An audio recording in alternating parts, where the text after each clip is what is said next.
السلام عليكم ورحمة الله وبركاته حبايب قلبي طلاب الصف الخامس عاملين ايه؟ النهارده يا شباب هنشرح حاجة من أهم الحاجات اللي هتاخدها في حياتك كلها وهي الهندسة. تأسيس مهم جدا للهندسة هيكمل معانا الإعدادي. لازم تبقى فاهم يعني ايه الحاجات اللي انت بتاخدها ديت. فاحنا هنبدأ من أول حاجة خالص، من أول النقطة، من أول الإيه؟ النقطة. يلا بينا كده بدون مقدمات ونبدأ. أول حاجة عندنا يا شباب لازم نبقى عارفين إن إحنا عندنا حاجة اسمها سطح مستوى. سطح الإيه؟ المستوى. إيه سطح المستوى؟ زي الإيه؟ السبورة. زي السبورة دي كده سطح مستوى ينفع أحط عليه أي حاجة. تمام؟ فإحنا أصغر حاجة عندنا في الهندسة وهي النقطة. هي ايه النقطة؟ والنقطة ديت يا شباب بنسميها بحرف مثلا وليكن ايه. فدي كده يا شباب اسمها النقطة. يبقى أصغر حاجة بتكون لي الأشكال الكبيرة جدا هي النقطة. طيب خلينا متفقين إن إحنا بناخد دلوقتي سطح مستوى. يعني إيه بقى سطح مستوى؟ يعني إحنا بناخد أشكال مسطحة. أشكال مسطحة يعني الأشكال بمعنى أصح اللي هي بنسميها 2D، اللي هي بتكون ليها طول وليها عرض، زي المستطيل والمثلث والكلام ده كله. طيب ايه اللي بعد النقطة؟ كبرنا شوية كده وحطينا نقاط كتيرة جنب بعضيها فكونا أول حاجة عندنا وهي القطعة المستقيمة. القطعة المستقيمة. طب ايه يا مستر القطعة المستقيمة؟ قال لك القطعة المستقيمة دي بتكون مجموعة من النقاط لا نهائية جنب بعضيها. احنا كونا نقاط جنب بعضيها كتير فكونوا لي القطعة. بس القطعة دي ليها ميزة. ايه الميزة؟ ليها نقطة بداية ونقطة نهاية. طيب يا مستر هتفرق مين نقطة البداية ومين نقطة النهاية؟ في القطعة المستقيمة مش هتفرق. أنا هسمي دي نقطة البداية وهسمي دي نقطة النهاية. فبسميها قطعة مستقيمة A B، أو القطعة المستقيمة BA. مش هتفرق معايا. القطعة المستقيمة مش هتفرق. اللي هيفرق معايا اللي هنشوفه بعد كده. طيب يا مستر جيت قمت مادد القطعه دي، قام جه هنا قعد يجي يحط نقاط كتير قوي الى ما لا نهايه، فكون لي حاجه اسمه شعاع. اسمه ايه؟ شعاع. دوت بيبقى ليه نقطه بدايه بس ملوش نقطه نهايه. طيب دوت اسمه ايه يا مستر؟ اسمه الشعاع اللي احنا بنسميه السهم. تمام تمام. الشعاع دوت ايه تعريفه؟ هو قطعه مستقيمه بس له بداية وليس له نهاية، أو مجموعة من النقاط ليس لها نهاية ولها بداية. طيب ده لما أجي أقوله دوت وليكن أنا هسميه دي سي. فلما أجي أقوله هقوله إزاي؟ هقوله دي سي، ومش هينفع أعكسه. ما ينفعش أقول سي دي، غلط. طب ليه يا مستر؟ علشان هو العكس، هو بادئ من الدي، بادئ من الدي. عندنا بقى الأكبر واحد فيهم وهو الخط المستقيم. دوت قطعة مستقيمة برضو بس ممتدة من الطرفين. ممتدة من الطرفين، ليس لها نقطة بداية وليس لها نقطة نهاية. فبنسميه طبعا نقطتين بنحطهم عليه وبنسميه A B. طب ده هيفرق؟ برضك مش هيفرق. كده كده ولا ليه بداية ولا ليه نهاية، فهنسميه A B أو B A. مش هيفرق معايا. يبقى احنا يا شباب تعالوا كده نجيبهم في الكتاب ونشوفهم على. يلا يا شباب أول حاجة أو أول درس عندي وهو التصنيف الأشكال. تمام؟ فاحنا عرفنا دلوقتي إن احنا عندنا سطح المستوى. احنا كل الكلام ده احنا واخدينه في ابتدائي في رابعة. وبعد كده القطعة المستقيمة، وقلنا القطعة المستقيمة مجموعة من النقاط لها بداية ولها نهاية، وسميناها يا إما القطعة المستقيمة AB أو BA. طيب الشعاع دوت ليه بداية وليس له نهاية. له بداية وليس له نهاية، ودوت لازم اكتبه هنا كده AB، ما ينفعش اكتبه BA. طيب والخط المستقيم، الخط المستقيم دوت ملهوش بداية ولا ليه نهاية، وساعات بنسميه هو القطعة المستقيمة التي ليس لها بداية وليس لها نهاية. طيب عندنا يا شباب بقى بعد كده عندنا الخطوط لها أنواع. في المستوى اللي أنا بشوفه دوت الخطوط بتكون يا إما متقاطعة، يا إما متقاطعة. يعني إيه متقاطعة؟ يعني بيتقاطعوا في نقطة، بيتقاطعوا في نقطة، بيتقابلوا في نقطة، والنقطة ديت بنسميها نقطة التقاطع. نقطة الايه؟ التقاطع. طب يا مستر، بيبقى عامل زي حرف الاكس كده. الخطوط المتقاطعة هم خطان يتقاطعان في نقطة واحدة. طيب تاني نوع بتكون الخطوط المتعامدة. برضو بداية خطوط متقاطعة بس بتكون عاملة حاجة مميزة، بتكون عاملة تعامد.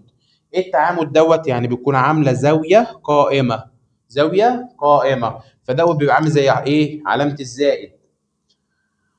برضو ده بيكون متقاطعة بس متقاطعة في نقطة، بس بيكون ما بين الزوايا ديت او ما بين الخطوط ديت زوايا قائمة.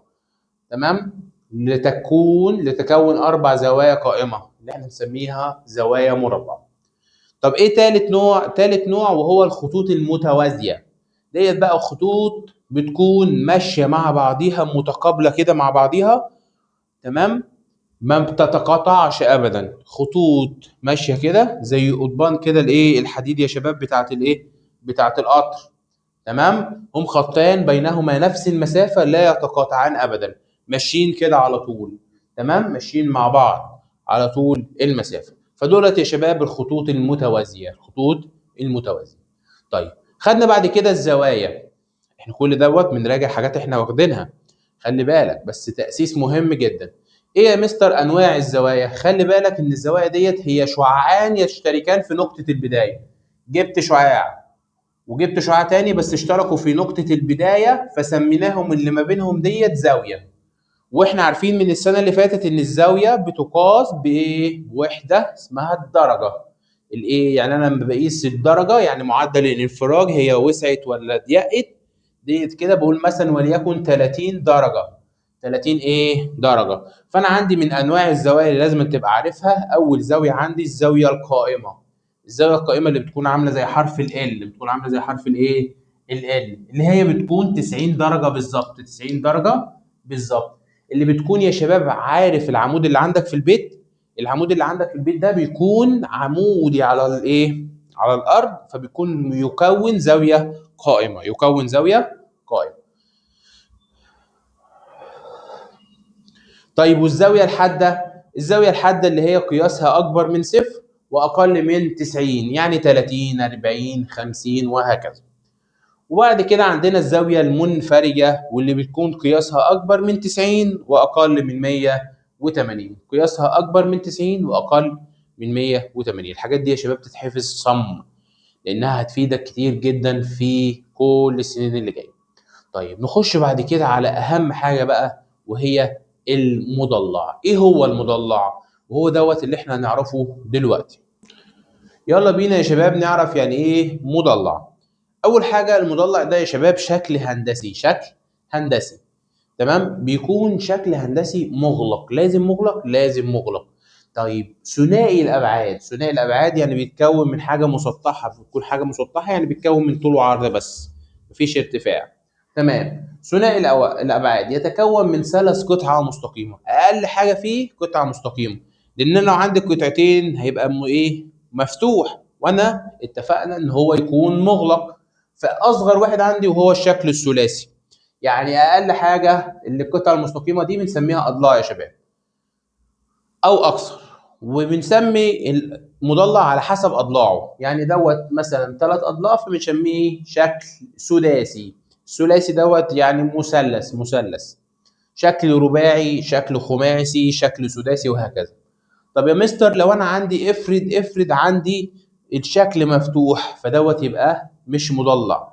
طيب افرض كان منحنى، يعني حاجه منحنيه زي الدائره، برضو مش مضلع. ودوت برضو مش مضلع. ودوت علشان في تقاطع، لازم تكون القطعه المستقيمه كلها ورا بعضيها، ما ينفعش يكون في حاجه متقاطعه فيهم. ودلوقتي يا شباب هناخد تصنيف الشكل الرباعي. بس قبل ما ناخد التصنيف عندنا خط مهم جدا اسمه خط التماثل. خط التماثل ده يا شباب تعريفه هو خط يقسم الشكل الى نصفين متماثلين. يعني لو قسم لي حاجه لازم اللي هنا تكون شبه اللي هنا بالملي، مفيش حاجه مختلفه. او خط يتم طي الشكل عنده، زي يا شباب لما تفتح الكتاب كده من النص. تمام. ده كده اول ما تفتحه من النص، الخط اللي بيكون في النص دوت اسمه خط تماثل. تمام تمام. متطابقين. طبعا عندنا المثلث بيكون له خط تماثل واحد، وبعد كده المستطيل له خطين، هنعرف كل شكل بخطوطه. طبعا المربع له 4 خطوط تماثل. طيب يا شباب، لو احنا عاوزين دلوقتي بقى يا شباب، عندنا اخر حته في الدرس وهي ازاي نصنف الاشكال الرباعيه. يعني الاشكال الرباعيه هنصنفها ازاي، وايه اسمائها، وايه خصائصها. اول حاجه الشكل الرباعي هو الشكل اللي له 4 اضلاع، له 4 اضلاع واربع زوايا واربع رؤوس. اول شكل عندي وهو متوازي الاضلاع. متوازي الاضلاع دي يا شباب بيتكون من كل ضلعين متقابلين متوازيين، يعني كل ضلعين قدام بعض متوازيين. تمام تمام. يبقى او به زوجان من الاضلاع المتوازيه، به زوجان من الاضلاع المتوازيه. والاضلاع ديت برضك متساويه في الطول، متساويه في الطول. وعندي حاجة بقى مهمة قوي، فيه زاويتان حادتان وزاويتان منفرجتان. زاويتان منفرجتان وزاويتان حادتان. وفيه الزوايا المتقابلة متماثلة، يعني كل زاويتين قدام بعض متماثلين. ودوت ملوش خط تماثل. طب ليه؟ لو انا قسمته مش هينفع، لو قسمته كده هيكون لي حاجة مش زي دي، وهكذا لو قسمته كده نفس الكلام. طيب يبقى تاني، المتوازي الأضلاع إيه هو؟ متوازي الأضلاع شكل رباعي به إيه يا مستر؟ به كل ضلعين متقابلان يعني قدام بعض، متوازيان ومتساويان في الطول، وبه زاويتان حادتان وزاويتان منفرجتان. طب إيه تاني؟ كل زاويتان قدام بعض متماثلتان يعني بيساووا بعض، وليس له خط تماثل. شباب، متوازي الأضلاع ده الأب الكبير. تمام. عنده 3 اولاد، ايه هما؟ قال لك ال3 اولاد دولت المستطيل، اولهم المستطيل. طب ايه يا مستر؟ قال لك بدل ما المستطيل ابن المتوازي يبقى لازم واخد منه حاجات كتيره. طبعا هو واخد كل حاجه، بس اختلف منه سنه. اختلف عنه في ايه؟ اختلف ان كل الزوايا اللي جواه قائمه. بس يا مستر، بس يا مستر. وفي حاجة تاني اختلف في ايه عليها، ايه تاني؟ قال لك له زوجين او له 2 من خطوط التماثل. متوازي بقى يا شباب الاضلاع دوت الاكبر، الاب الكبير. فدلوقتي عنده الابن الاكبر ليه وهو المستطيل. المستطيل ده زي ابوه في كل حاجة، بس اختلف عنه في شوية حاجات. اختلف عنه في ايه؟ اختلف عنه ان كل الزوايا اللي جواه زوايا قائمة، زوايا مربعة يعني قياسها 90. تمام تمام. واختلف عنه كمان في حاجة تاني، اختلف ان دوت عنده خطوط تماثل. كام خط يا مستر؟ خطين، عنده خطين تماثل. طيب مين الابن التاني؟ الابن التاني وهو المعين. المعين دوت زي ابوه برضو بالظبط، بس اختلف عنه في شوية حاجات. اختلف عنه في ايه؟ اختلف عنه ان كل اضلاعه متساوية، كل اضلاعه متساوية. طيب وايه تاني يا مستر؟ وقال لك كل الزوايا المتقابلة متماثلة. وفي الزوايا المتقابله ايه؟ متماثله، يعني كل زاويتين برضو قدام بعض متماثله. طب اختلف عنه في ايه تاني؟ قال لك برضو له خطان في ايه؟ تماثل، يعني زي اخوه الكبير. طب ده اسمه ايه؟ اسمه المعين، لازم تبقى عارف شكل كل واحد فيهم. طيب اخر اخ بقى وهو المربع. المربع دوت بقى واخد من العيله كلها، دوت بقى ايه؟ اخر العنقود، ولازم يبقى كل حاجه جواه. ايه طيب؟ قال لك المربع شكله رباعي، فيه كل حاجه من ابوه وفيه كل حاجه من اخواته الاتنين، يعني كل زواياه قائمه. وبس المره دي اختلف عنهم في حاجه، ايه؟ له 4 خطوط تماثل، له 4 خطوط ايه؟ تماثل. طيب جميل. هنا بقى الشبه منحرف ده يا شباب دوت اخو المتوازي. يعني ايه اخوه؟ يعني اختلف شويه بقى عنهم خالص. ايه اختلف في ايه؟ قال لك برضو ده شكله رباعي بس به زوج واحد، يعني ليه 2 بس متوازيين، وزواياه كلها مختلفه. وعنده ايه تاني؟ ليس له خط. عندنا بقى يا شباب اخر شكل وهو عمهم بقى او اخو المتوازي. مين هو؟ الشبه منحرف. ايه يا مستر شبه المنحرف دوت؟ قال لك دوت شكله رباعي برضو بس به زوج واحد. يعني ايه زوج واحد؟ يعني ضلعين بس. قال لك به زوج واحد من الاضلاع المتوازيه. وكل زوايا مختلفة وليس له خطوط تماثل زي أخوه الكبير. تمام يا شباب؟ تمام. وبكده يبقى احنا خدنا أول درس وهو تصنيف الأشكال الهندسية. يبقى احنا عرفنا يعني إيه نقطة، يعني إيه خط مستقيم، يعني إيه قطعة، ويعني إيه الأشكال كلها والزوايا. طيب تعالوا كده نبدأ نحل. قال لك هو سطح يمتد إلى ما لا نهاية من جميع الاتجاهات. مين هو؟ هو السطح المستوى اللي هو سطح أي حاجة في الدنيا، يبقى هو سطح المستوى. طيب تاني سؤال بيقول لك قطعة مستقيمة تمتد من أحد ده يعني مين؟ يعني طرف واحد بس، يبقى مين هو؟ الشعاع. طب هنا بقى يا شباب لو قال لك يمتد من كلا الطرفين، يبقى دوت يا شباب الخط الايه؟ المستقيم. يبقى دوت من كلا الطرفين، من كلا الطرفين. اهي قطعة مستقيمة تمتد من كلا طرفيها، يبقى الخط المستقيم. طيب بيقول لك اكمل. الخطان المتعامدان يتقاطعان في نقطة واحدة. الخطان اللذان لا يتقاطعان ابدا. خطان ماشيين مع بعض بيتقاطعوش، مين هما؟ الخطان المتوازيان. طيب بيقول لك المستقيمان يكونان اربع زوايا قائمه، مين هما؟ المتعامدان. دولت اللي بيكونوا اربع زوايا قائمه. طيب في حاجه تاني بتكون اربع زوايا قائمه، مين هي؟ المربع والمستطيل جواهم اربع زوايا قائمه. بيقول لك قضبان السكه الحديديه تمثل خطوطا ايه؟ متوازيه. احنا لسه قايلينها في الايه؟ في المثال. الخطان المتعامدان يتقاطعان عند نقطة مشتركة لتكوين ايه بقى؟ أربع زوايا قائمة. أربع زوايا قائمة. رقم 6 بيقول لك الخطان المتقاطعان وغير المتعامدان يتقابلان في نقطة مشتركة ولكنهما لا يكونان زوايا قائمة. قياس الزاوية الحادة. قياس الزاوية الحادة بالنسبة لقياس الزاوية القائمة أكبر ولا أصغر؟ طبعا أصغر. أصغر أو أقل، ممكن نقول له أقل منه. قياس الزاوية المنفرجة بالنسبة لقياس الزاوية القائمة طبعا أكبر من الزاوية القائمة. طب قياس الزاوية المنفرجة والحادة بردك أكبر. المنفرجة يا شباب أكبر واحدة فيهم من القائمة والحادة، يعني عشان احنا هناخد بعد كده حاجات تاني.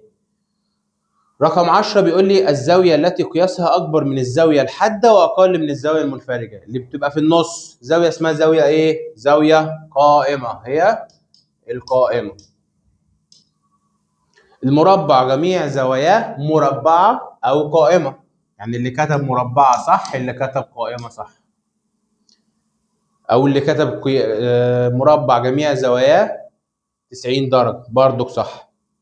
رقم 12 بيقول لي الشكل الرباعي الذي به أربع زوايا قائمة وأضلاعه متقابلة متساوية في الطول.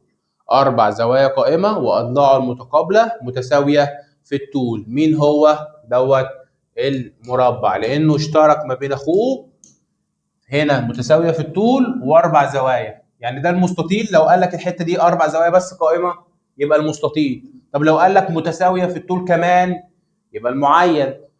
طب لو هما الاثنين يبقى المربع. الشكل الرباعي الذي به زوج واحد يعني ضلعين فقط من الاضلاع المتوازيه اسمه ايه؟ شبه المنحرف.